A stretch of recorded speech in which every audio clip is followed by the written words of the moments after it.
اگر از زبان دلگوی محمد اقبال، صدرالدین، محی‌الدین کبیری کیست؟ با جز سخنی که آنها یک بدبختند دیگر چیزی نمیتوان گفت. آنها در حقیقت بدبختند. خداوند بدبخت همین قدر میکند از وطن دور میشه، از خویش توار دور میشه. شخصا درباره محمد اقبال صدرالدین و محی‌الدین کبیری اطلاع داشتم. وقتی که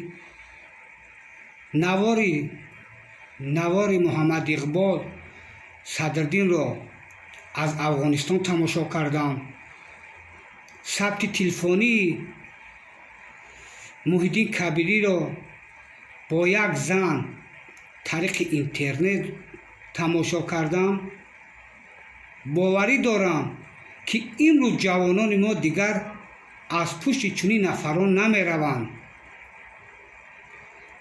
از او یک خواهش داریم، بیهوده زور نزنیم.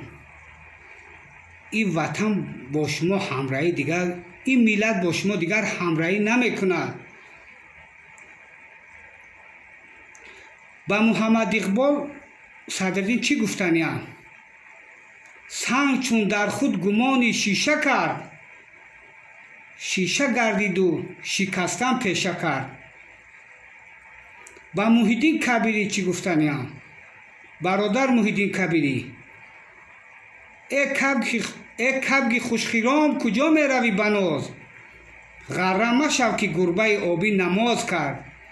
دانستمونین این ملت سرورش دوست می داره، احترام میکنه و او کارهایی که این سرور کرده است قدر میکند.